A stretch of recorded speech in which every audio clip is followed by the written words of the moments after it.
What's going on, guys? It's Jimmy here. Welcome to our daily show where we discuss everything you need to know about and what's going on here in our country on a daily basis. We got a lot to go over here in this video for you guys, including $1,200 plus checks and $1,500 checks going out to millions of Americans. We'll go over that here in this video. Also, a failed congressional candidate is arrested and you won't believe why. This comes as the latest of candidates that have lost elections just won't accept the results, and we'll go over that here in this video as well. We got a lot to catch you up on here, so let's jump right in. Thank you so much for liking and sharing these videos. It helps out our YouTube channel, and if you haven't yet, make sure to subscribe down below so you don't miss out on new videos. Here we go. Okay, so the Dow Jones Stock Index finally had a negative day here. It has been up most of this year to start. It closed down 400 points here today. It has had a 4-day win streak here in a row and has been up pretty drastically starting here in 2023, which is a good sign for a lot of people's 401ks, IRAs, pensions, and just overall stock portfolios. Remember that about 50% or more people have money in the markets, and pensions, 401ks, and everything like that. You can see here to start the year, the Dow Jones Index is up about 1,000 points here year to date. Remember that last year, the S&P 500 index finished the year down negative 19.4%. But we went over a recent index or a recent report that showed the vast majority of years after something like that happens shows a significant bounce back. So even if we just get back to normal, could be a plus 19.4% just to come back to normal here.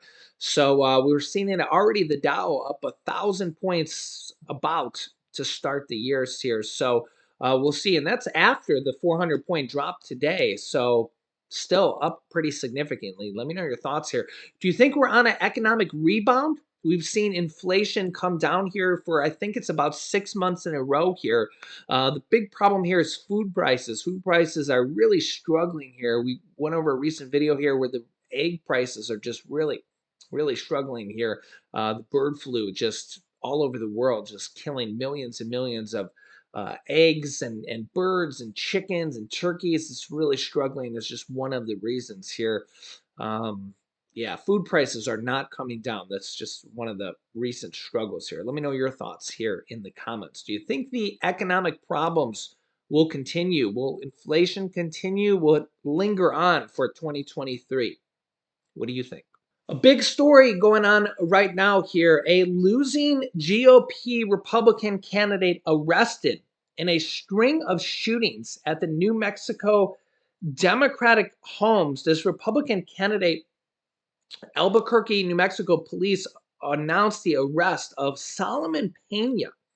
Said he had expressed anger over his loss in the November election and alleged that election fraud had played a role, and that he had actually visited the homes of New Mexico Democratic politicians, and he's accused of paying 4 men to carry out shootings at Albuquerque area homes and 2 state legislatures. Here, take a look at this. Now let's bring in Vice Chair of the Bernalillo County Commission, Adrienne Barboa. She was one of the 4 people targeted by the violent political attacks in New Mexico. All right, talk to me about where the bullets hit your house and why it was so scary for you. Yeah, I came home from literally shopping for Christmas lights to see my house shot up. 4 shots directly through my front door, directly through my living room and kitchen, right where I had just hours before been playing with my grandbaby. So if you were there, you think that there's a high likelihood that it at the very least would have come close to you? I definitely think, and, traumatizing enough without actually being in the building. But, I heard the comments about the women being targeted. And one of our legislators, Senator Linda Lopez, there was shots in her daughter's bedroom and over her own headboard in her room. So these were directly through the homes. What interactions had you had with the suspect? Well, as chair of the county commission, we have a string of people coming in to denial, election deniers, we call them, that come in and use the public comment time. So Mr. Pena had been through that process. He also came to my front door after elections, pretty aggressive. I didn't feel threatened necessarily at the time, but he was speaking a little erratic and pretty aggressive. So he had come to our homes, which is not common, even though our addresses are publicized as elected officials. But yeah, he came to my front door and that of other county commissioners as well, right after the election. Did you contact the police? At that time, I didn't, but I know that County Commissioner O'Malley did. I think I take pride that our elected officials are accessible here in New Mexico and that you can reach them and talk to them and share your stories and lived experience and opinions on things that we will be debating and eventually voting on. So I didn't. I thought that he was trying to engage in public civil discourse. How do you think you can stop this from happening again? I think it's heartbreaking. I don't know that there isn't obviously through all the years, there's not an easy answer. But I think when one of the biggest problems is that, having politicians at our highest level of government continue to make threat and regular violence as part of public discourse, it has real impacts on our democracy. So I hope that we can be better about how we weaponize our language, how we really encourage public discourse without violence. Do you believe that law enforcement in your state and your county has the resources it needs to keep you and your fellow officials safe? I live in a community where so many of my neighbors and family and my own loved ones are faced with, gun violence in our homes and in our lives all the time. So I think we need to be looking to solutions to decrease gun violence and violence against and within our communities, period. Elected officials, we can't let this stray us from, service. While violence is obviously heightened, it's not new to people, the threats. And I think, when we have to be courageous and hope that our efforts can win the day. So, first of all, God bless that lady for being as courageous as she is. Her house just got shot up. And she's not, not even, she doesn't even seem that phased. I mean, God bless her. But this is becoming more and more of an issue here. We're seeing a lot of people and we're seeing this more and more here in the last few years than I feel like we've ever seen before. You guys can let me know your thoughts there on this. And are we going to see this more going forward here, that whenever somebody loses an election, they're just not going to accept the results? And I feel like we're seeing this even before it happens, before the election even happens, that some people just feel like if they lose, they're just not going to accept the results. What do you think? What do you think? It's just, it's becoming, some people they're just not going to accept that they lose. If they lose, the other person cheated, the results weren't right, et cetera, et cetera. Remember here that each state and each county, et cetera, they certify their own results. They go through, they count them, they recount them, et cetera. What are your thoughts on this? So remember that we didn't have a single state overturn any election results.